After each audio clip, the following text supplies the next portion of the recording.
O Tanjobi omedetou gozaimasu.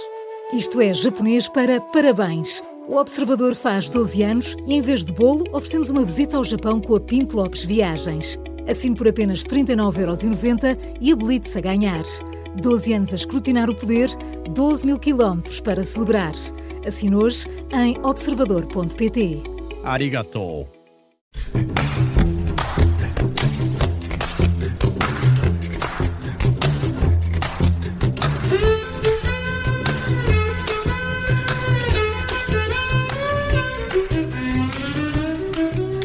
Bem-vindos ao Porque Sim Não É Resposta, com o psicólogo Eduardo Sá. Ter a guarda conjunta de um filho e educá-lo em conjunto não é a mesma coisa. A lei fala em responsabilidades parentais exercidas em comum, mas a casa do pai e a casa da mãe podem ser dois mundos diferentes. 2 horas de deitar, 2 regras de ecrãs, 2 critérios para os trabalhos de casa. Separa-se a conjugalidade, mas devia também separar-se a parentalidade. Aliás, haverá guarda conjunta sem coparentalidade? E é disso que falamos hoje. Olá, Eduardo. Comecemos pela distinção de fundo. O que é que separa uma guarda conjunta, que é um arranjo jurídico e logístico, de uma verdadeira coparentalidade? Olá, Judite. No meu entendimento, uma guarda conjunta pressupõe, Judite, uma coparentalidade. Isto é, não vale a pena nós querermos que haja um contrato milimétrico entre os pais em relação a um conjunto de parâmetros, mas faz todo sentido que, independentemente da mãe e do pai serem diferentes, como já eram, aliás, haja meia dúzia de coordenadas que sejam mais ou menos semelhantes, porque esse mínimo denominador comum dá de facto um sentimento de estabilidade a uma criança e, portanto, não significa que depois, ao passar de uma casa para outra, oscila entre mundos que às vezes não têm rigorosamente nada a ver um com o outro.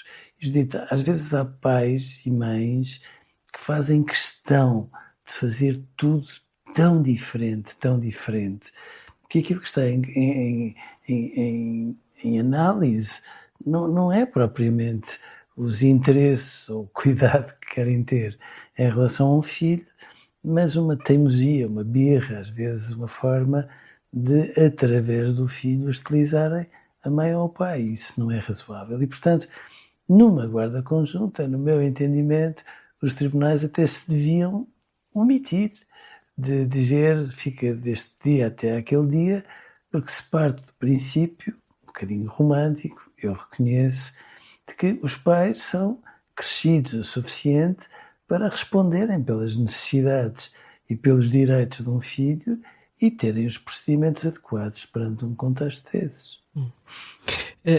As regras e as rotinas, se forem mesmo iguais nas duas casas, os horários, a hora de deitar, os ecrãs, os trabalhos de casa, mesmo a comida, ou por outro lado, uma criança aguenta bem que se faça de uma maneira ou de outra?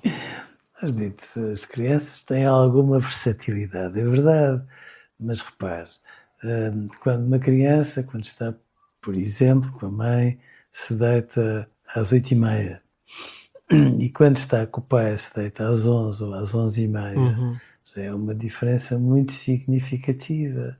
Quando uma criança, quando está com o pai, por hipótese, pegando noutro exemplo, tem um acesso mais ou menos reservado a ecrãs, e quando está com a mãe tem um acesso absolutamente ilimitado, faz muita diferença.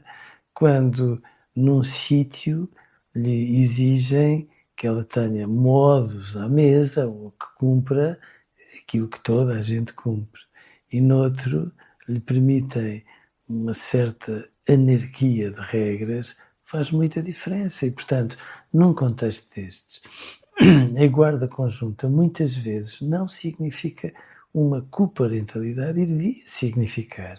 E não é para bem dos pais, nem é para que a mãe mande na vida do pai ou vice-versa, é para bem de uma criança, que é, independentemente das diferenças da mãe e do pai, enfim, filha dos dois e a requerer da parte deles uma atenção que é suposto que seja Coerente. dedicada e delicada e coerente, claro, sem dúvida. Há um padrão também que se repete, que é quando a criança vira uma espécie de correio diplomático entre os pais. Diz à tua mãe que pergunta ao teu pai Tão se... feio, tão feio, tão feio, porque, porque de repente ela é empurrada literalmente para um fogo cruzado. E aquilo que se ganha é que uma criança se sente todos os dias com uma autoestima a acanhar-se mais um bocadinho, e mais um bocadinho, e mais um bocadinho, porque no final de contas vive literalmente a medos, Dito. E eu pergunto-me se os pais, que uma vez, no meio de um desabafo qualquer, olha, meio tolo, façam uma observação dessas. Eu digo, paciência, vale o que vale. Quando isto é a regra, não pode ser, porque isto magoa tanto e, portanto, às vezes os pais não têm uma noção muito clara, mas isto é maltrato. E um maltrato como este não pode ficar omisso perante a atenção dos pais, porque a partir do momento em que se banaliza, bom, vale tudo, não pode ser. Mas isto é muito frequente, tragicamente frequente, digo eu, na vida de muitas crianças. Ainda há, teríamos pano para mangas para este tema, porque muitas Eu acho que vezes, sim. o pai fixe e a mãe fixe e as regras que são diferentes exatamente para marcar território. Sim. Eduardo, hoje ficamos por aqui, não temos mais tempo. Amanhã voltamos com mais um tema. Até lá, um grande abraço. Obrigada. Outro Até para amanhã. si. Até amanhã, Steve.